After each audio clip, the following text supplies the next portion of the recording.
Hi guys, welcome to the anime universe Tamil. நம்ம இன்னைக்கு பார்க்க போகிறது என்னன்னா, ஆல்ரெடி பார்த்துக்கிற சிட் ஃபார்மோட சாப்டர் 7 தான். அண்ட் அதுக்கு முன்னாடி நேற்று கம்யூனிட்டி போஸ்ட் அப்லோட் பண்ணியிருப்பேன். என்னால் வீடியோ அப்லோட் பண்ண முடியலன்னு அதுக்கு சாரி கேட்டுக்கிறேன். இன்னைக்கு கண்டிப்பாக 2 எபிசோட் அப்லோட் பண்ணிடலாம். அதுக்கு முன்னாடி நிறைய பேர் 4th அண்ட் 3rd எபிசோட ஸ்கிப் பண்ணிருக்கீங்க. 4th அண்ட் 3rd எபிசோட் ஃபுல்லாகவே ஸ்கிப் பண்ணிட்டு டேரெக்டாக 5th எபிசோடுக்கு வந்திருக்கீங்களா? அது எப்படி உங்களுக்கு கதை புரியும்? அதனால தான் சொல்கிறேன். நீங்கள் போயிட்டு 3rd அண்ட் 4th பார்த்துட்டு வந்துடுங்க. சப்போஸ் யாராச்சும் பார்க்கலைன்னா பிளேலிஸ்ட் ஸ்டார்ட் பண்ணி வச்சிருக்கேன். அந்த லிங்க் டிஸ்கிரிப்ஷனில் இருக்குது. அப்படிலாம் சேனலை செக் பண்ணி பாருங்கள். உங்களுக்கு பிளேலிஸ்ட்டில் இருக்கும். நீங்கள் 3rd அண்ட் 4th யாரும் பார்க்கல அப்படின்னா போய் பார்த்துட்டு வந்துடுங்க.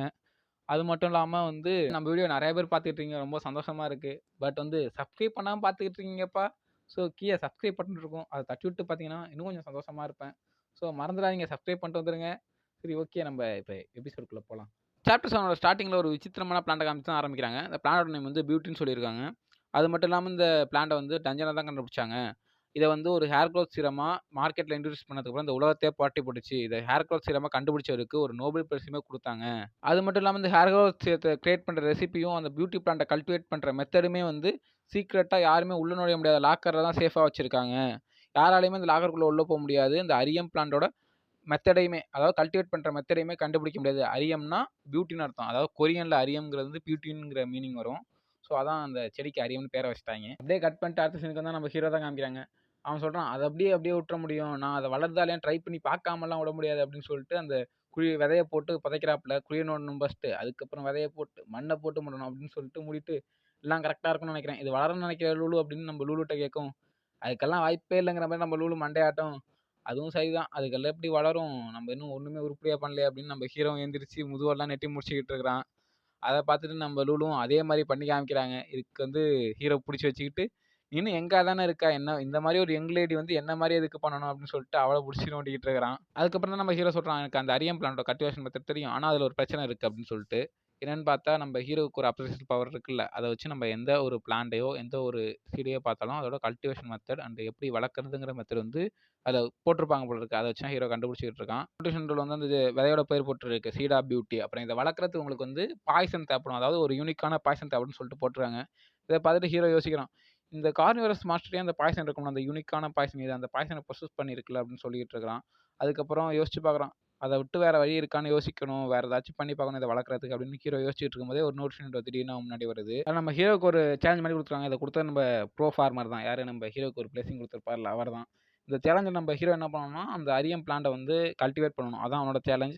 அதை ஜெயிச்சிட்டான் அப்படின்னா அவனுக்கு ஒரு புதுசாக ஒரு ரிவார்டு கிடைக்கும். அது என்ன ரிவார்டுன்னு சொல்லலை. சப்போஸ் அதில் தோத்துட்டான் அப்படின்னா அவனுக்கு ஆதில் பிரைஸும் கொடுக்குறாங்க, ஃபெயில் ரிவார்டு அப்படின்னு சொல்லிட்டு. நம்ம ப்ரோ ஃபார்மேட்லேருந்து ஒரு சேரப் கிடைக்குமாமா. இதை பார்த்துட்டு நம்ம ஹீரோ யோசிக்கிறான், இது என்ன எனக்கு முன்னாடி திடீர்னு அப்பியர் ஆயிருக்கு. அது மட்டும் இல்லாமல் இதில் போட்டிருக்க மிஷின்ஸ் எல்லாம் பார்த்தா என்ன இந்த பிளான்ட்டை வளர்க்குறதுல ஃபோக்கஸ் பண்ண சொல்கிற மாதிரி இருக்குது. சரி, ஏதோ ஒன்று ஆல்ரைட், நம்ம ஒரு ட்ரிப் போகலான்னு நினைக்கிறேன் அப்படின்னு சொல்லிட்டு நம்ம லூலுவை தூக்கிட்டு, ஏன்னா லூலு என்னோட ட்ரிப்பை ரெடியாக இருக்கே அப்படின்னு சொல்லிட்டு சொல்கிறான். இந்த மாதிரி நம்ம நாளைக்கு ஏதோ ஒரு ட்ரிப் போகிறாங்களாம், நேஷன் ஒயில்ட் ட்ரிப் அப்படின்னு போட்டிருக்காங்க. அந்த ட்ரிப் போகிறாங்களாம். அதுக்கப்புறம் அந்த சீனை கட் பண்ணிட்டு அடுத்த சீனுக்கு வந்தால் இங்கே ஒரு ரியாலிட்டி ஷோ தான் நடந்துகிட்டு இருக்கு. அங்கே ஒரு நின்றுட்டு, ஹலோ எவ்ரிவன், இன்னைக்கு நம்ம பார்க்க போகிறது ஒரு ஒரிஜினல் கண்டனோட நியூ ஸ்பெஷல் எபிசோடில் வந்திருக்கோம். அது மட்டும் இல்லாமல் நான் தான் இன்றைக்கான எம்சி. என்னோட பேர் யூலி அப்படின்னு சொல்லிட்டு அவன் பேர் சொல்லிட்டு இருக்கான். இன்றைக்கி நம்மக்கிட்ட இருக்க ஐட்டம் என்னென்னா இந்த ஏரங் கான்ஸ் தான் அப்படின்னு சொல்லிட்டு நம்ம ஹீரோ ஹாரஸ் பண்ணியிருப்பாங்க. அந்த கான்ஸை தான் காமிச்சிட்டு இருக்காங்க. அதான் இன்னும் ஒரு பொக்கிஷம் மாதிரி பார்த்துக்கிட்டு இருக்காங்க. அதுக்கப்புறம் நமக்கான ஸ்பெஷல் எபிசோடில் நம்மளோட ஸ்பெஷல் கெஸ்ட்டும் வந்திருக்காங்க. இவங்களோட பேர் கோல்டன் டங் அப்படின்னு சொல்லிட்டு, நம்ம கோல்டு கலரில் ஹேர் வச்சிருக்காருல அவர் பேர் கோல்டன் டங், அது அவரோட டைட்டில். அவர் பேர் ஜின் மோரா, ஞாபகம் வச்சுக்கோங்க. அதுக்கப்புறம் இந்த பிளாக் கலர் ஹேர் வச்சிருக்கிறது பேர் ப்ரொஃபஸர் அப்படின்னு தான் சொல்லியிருக்காங்க. ப்ரொஃபஸர்னு சொல்லிப்போம், அதான் நமக்கு ஈஸியாக இருக்குது. அது மட்டும் இல்லாமல் நம்ம காங் டுவாங்கோட சூப்பர் ஹியூமன் ரெப்ரஸன்டேட்டிவான 2 கப்புள்ஸும் வந்திருக்காங்க. ஒருத்தங்க பேர் ஐஸ்லேண்ட் கில்ட் மாஸ்டரான ஜியோன் சு சின், அதான் நம்ம சேப்பு மலையோட பொண்டாட்டி பேர் தான் ஜியோன் சுன் சின். இந்த பேரே வாய்க்குள்ள நுழைய மாட்டேங்குது, எனக்கு எப்படி சொல்கிறதுனே தெரில. அதுக்கப்புறம் அண்ட் ஃபயர் டாக்கோட ஹெட்டான பார்க் ஜோங் ஹுக் அவரும் வந்திருக்காரு. நம்ம சேப்பு மண்டை பேர் தான் பார்க் ஜோன் ஹுக். இவங்க 2 பேருமே வாய்க்குள்ள சுத்தமாக நுழைய மாட்டேங்குது, என்ன பண்ணுறது. அதனால் நம்ம எப்பயும் நார்மலாக சொல்கிற மாதிரியே சொல்லிக்கலாம். மேக்ஸிமம் பேர் சொல்ல மாட்டேன். அது மட்டும் இல்லாமல் இவங்க யூஸ்வலாக டீம் முன்னாடி அப்பியர் ஆக மாட்டாங்க, ஃபைனலாக அப்பியர் ஆகிருக்காங்க. அது மட்டும் இல்லாமல் நமக்கான ஒரு ஸ்பெஷலான இம்பார்ட்டண்ட்டான ஒருத்தரையும் கூப்பிட போகிறோம். இவர் தான் நம்ம சூப்பர் ஹியூமன் குக். இவரும் சூப்பர் ஹியூமன் தான்.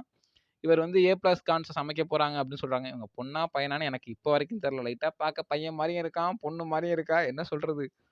அதுக்கப்புறம் இந்த குக்கை காமிக்கிறாங்க. இந்த குக்கும் எல்லாத்தையும் கை காமிச்சிட்டு இருக்காங்க. எல்லாரும் இங்கே பாருங்கள், ஒரு வழியாக நான் A+ கான்ஸை சமைக்க போகிறேன் அப்படின்னு சொல்லிக்கிட்டு இருக்காங்க.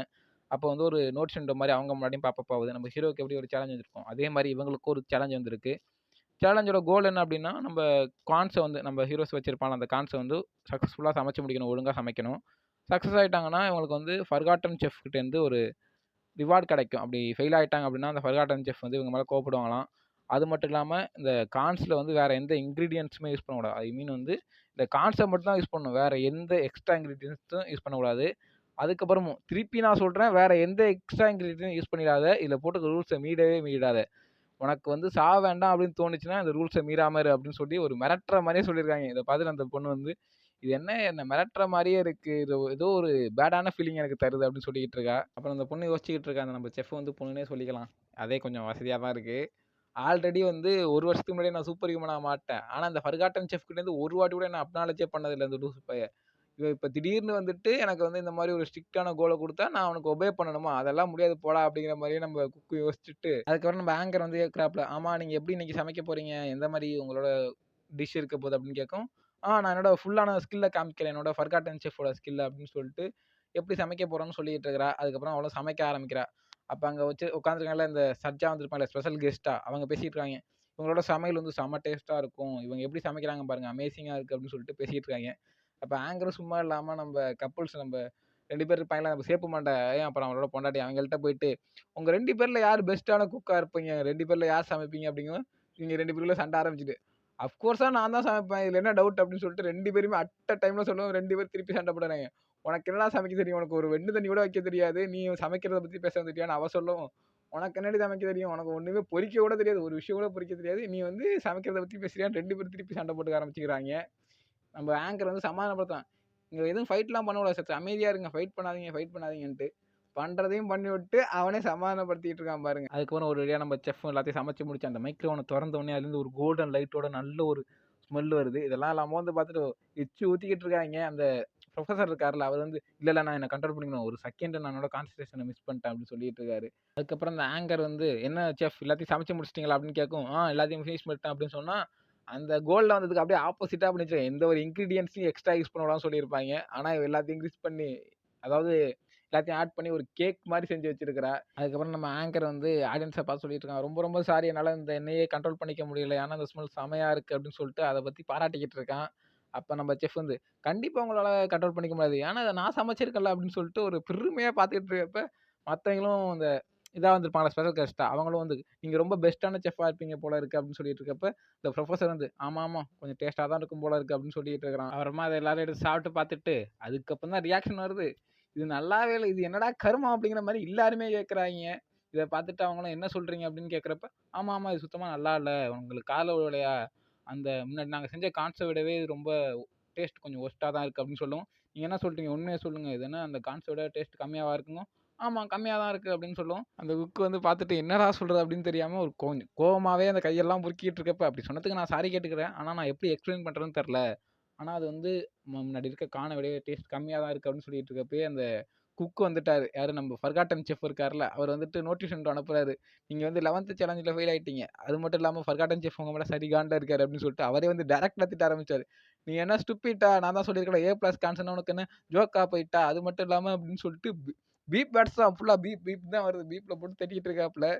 A+கான்ஸில் தான் சொல்லியிருந்தாலும் எதுவும் எக்ஸ்ட்ரா ஆட் பண்ணாதுன்னு சொல்லிட்டு உடனே முட்டாத்தனமாக எல்லாத்தையும் ஆட் பண்ணி வச்சிருக்கா, உனக்கு நான் சொன்னா புரியாதா அப்படின்னு சொல்லிட்டு இருக்கா. அவர் சொல்கிறா, இந்த சவுண்டெல்லாம் கேட்கவே முடியல, காது வலிக்குது அப்படின்னு சொல்லிட்டு இருக்கப்பே யோசிக்கிறான், நான் என்ன ஃபெயில் ஆகிட்டேனா அப்படின்னு சொல்லிட்டு இருக்கப்போ வந்து திருப்பி ஒரு நோட்டிஃபிகேஷன் வருது, அதே சேலஞ்சு A+கான்ஸை சமைக்கணும்.